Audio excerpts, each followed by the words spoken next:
भारतात कारखाना टाकायचा असेल, पैसा गुंतवायचा असेल तर सगळ्यात चांगलं राज्य कोणतं? आजपर्यंत यावर फक्त चर्चा व्हायची. आता नीती आयोगानं पहिल्यांदाच याचं उत्तर आकड्यांमध्ये दिलं आहे आणि त्या यादीत महाराष्ट्र पहिल्या क्रमांकावर नाही आहे, गुजरात पुढे आहे. नेमकं का आणि महाराष्ट्र नक्की कुठे कमी पडला, हेच आज आपण सोप्या भाषेत समजून घेऊया.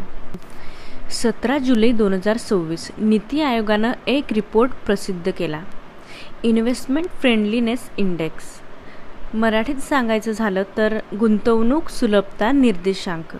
भारतातला हा असा पहिलाच रिपोर्ट आहे. यात देशातली 28 राज्य आणि 8 केंद्रशासित प्रदेश म्हणजे एकूण 36 ठिकाणं तपासली गेली. गुण दिले 100 पैकी. हा रिपोर्ट नीती आयोगाचे उपाध्यक्ष अशोक कुमार लाहिरी यांच्या हस्ते जाहीर झाला आणि तो तयार करण्यात क्रिसिल ही संस्था नॉलेज पार्टनर होती. ह्या रिपोर्टची सुरुवात झाली जुलै 2024मध्ये.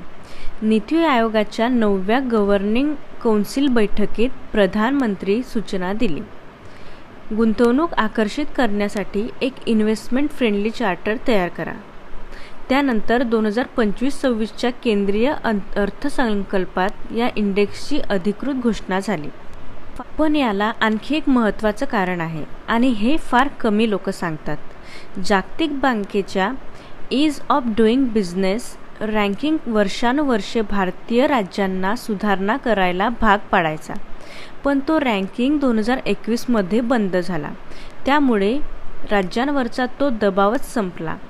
हा नवा इंडेक्स म्हणजे त्याच्याच भारतीय पर्याय आहे. या रिपोर्टमधील रँकिंग कसं मोजलं जातं? रँकिंगसाठी 8 खांब म्हणजे पिल्लर्स वापरले आणि प्रत्येकाला वेगवेगळं वजन दिलं. पायाभूत सुविधा 25%, व्यवसाय वातावरण 20%, संसाधन 15%, नियमांची सुलभता 12%, सरकारी धोरण 10%, आर्थिक स्थिती 60%, संस्थात्मक वातावरण 6%, पर्यावरणीय लवचिकता 5%. लक्षात घ्या, सर्वात जास्त वजन पायाभूत सुविधांना आणि हाच मुद्दा पुढे महत्त्वाचा ठरणार आहे. या 8 खांबांखाली 84 इंडिकेटर आहेत. सुरुवातीला जवळपास 953 इंडिकेटर होते, त्यातून गाळून 84 वर आले. आणि सर्वात महत्त्वाचं, यात फक्त सरकारी आकडे नाहीत. 1850 पेक्षा जास्त गुंतवणूकदारांचं प्रत्यक्ष मत घेतलं गेलं आणि 165 भागधारकांशी चर्चा झाली. म्हणजे कागदावर काय लिहिलंय आणि जमिनीवर प्रत्यक्षात काय घडतं दोन्ही तपासल्या गेलं. या रिपोर्टमध्ये निकाल काय लागला? 50 पेक्षा जास्त गुण मिळाले त्यांना म्हटलं टॉप परफॉर्मर्स आणि अशी राज्य फक्त 5 आहेत. गुजरात 56.6, महाराष्ट्र 53.7, तमिळनाडू 53.3, गोवा 53.1, ओडिसा 52.4. पण इथे एक गोष्ट थांबून लक्षात घ्या, एकाही राज्याला 60 गुणसुद्धा मिळाले नाहीत. भारतातलं सर्वात चांगलं राज्यसुद्धा 57च्या खाली आहे. म्हणजे सुधारणेला जागा सगळीकडेच आहेत. पुढे 15 राज्य फ्रंट रनर्स 45 ते 50 गुण, 8 इमर्जिंग परफॉर्मर्स 40 ते 45 आणि 8 ॲस्पायरिंग स्टेट्स 40पेक्षा कमी. गटवार बघितलं तर मोठ्या राज्यांत गुजरात पहिला, महाराष्ट्र दुसरा, तमिळनाडू तिसरा. डोंगराळ आणि ईशान्येकडच्या राज्यात उत्तराखंड पहिला 47.5 गुणांसह. केंद्रशासित प्रदेश आणि सरकार शहरी राज्यांत गोवा पहिला, नंतर दिल्ली आणि चंदीगड आणि तळाला लक्षद्वीप सर्वात शेवटी, फक्त 24.5 गुण. मोठ्या राज्यांमध्ये बिहार, झारखंड आणि पश्चिम बंगाल सर्वात मागे. आता आपण राज्याकडे बघूया.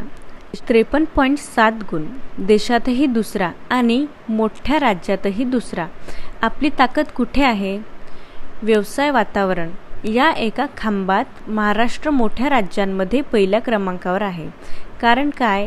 देशातला सर्वाधिक प्रायव्हेट इक्विटी आणि व्हेंचर कॅपिटल गुंतवणुकीचा वाटा महाराष्ट्रात येतो आणि अटल टिंकरिंग लॅब्सचं सर्वात मोठं जाळं आपल्याकडे आहे. संसाधन आणि आर्थिक स्थिती. इथेही कामगिरी चांगली. मग आपण कमी कुठे पडलो? पायाभूत सुविधा आणि नियमांची सुलभता.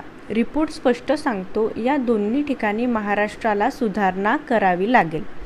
आणि नेमकं इथेच गुजरात पुढे निघून गेला. गुजरातची बंदर माल फार वेगानं हाताळतात. वीज पुरवठा विश्वासार्ह आहे. औद्योगिक वीज स्वस्त आहे आणि वीज वाहून नेताना होणारा तोटा म्हणजे T&D लॉस कमी आहे. थोडक्यात सांगायचं तर पैसा महाराष्ट्रात येतो, पण प्रकल्प प्रत्यक्ष उभा करताना अडचणी जास्त येतात. रिपोर्टमधून मोठं चित्र काय दिसतं? रिपोर्टमधली सर्वात महत्त्वाची गोष्ट ही आहे, भारतात येणाऱ्या परदेशी गुंतवणुकीपैकी जवळपास 85% फक्त 5 ठिकाणी जाते. महाराष्ट्र, कर्नाटक, गुजरात, दिल्ली आणि तमिळनाडू. आणि ईशान्येकडच्या राज्यांना 1% कमी. म्हणजे गुंतवणूक अजूनही मुठभर राज्यांतच अडकून आहे. आणि गुंतवणूकदारांची खरी तक्रार काय आहे? सवलती किंवा सबसिडी कमी पडतात असं नाही. त्यांचं म्हणणं आहे कुशल कामगार मिळत नाही, जमीन मिळायला वेळ लागतो, परवानग्या वेळेवर मिळत नाही. रिपोर्ट अगदी स्पष्ट सांगतो, गुंतवणूकदारांना सवलतीपेक्षा स्थिर, पारदर्शक आणि अंदाज बांधता येईल असे नियम जास्त हवे असतात. आता पुढे काय? रिपोर्ट जाहीर करताना लाहिरींनी स्वतः एक गोष्ट आवर्जून सांगितली, ही राज्यांची शर्यत नाही. उद्देश एवढाच आहे की प्रत्येक राज्याला आपली कमजोरी नेमकी कुठे आहे हे कळावं आणि दुसऱ्या राज्याकडून चांगलं ते शिकता यावं. 2047 पर्यंत विकसित भारत हे उद्दिष्ट गाठायचं असेल तर हे गरजेचं आहे. महाराष्ट्रासाठी संदेश स्पष्ट आहे. पैसा आपल्याकडे आहे, टॅलेंट आपल्याकडे आहे. आता जर परवानग्यांचा वेग वाढला आणि पायाभूत सुविधा सुधारल्या तर पहिला क्रमांक फार दूर नाही. तुम्हाला काय वाटतं? महाराष्ट्राला पहिल्या क्रमांकावर जाण्यासाठी सर्वात आधी काय सुधारावं लागेल? परवानग्या की पायाभूत सुविधा? कमेंटमध्ये नक्की सांगा. व्हिडिओ आवडला असेल तर लाईक करा आणि अशा रिपोर्ट्सचं सोप्या मराठी भाषेत विश्लेषण हवं असेल तर चॅनलला नक्की सबस्क्राईब करून बेल आयकॉन दाबा. भेटूया पुढच्या व्हिडिओमध्ये. धन्यवाद.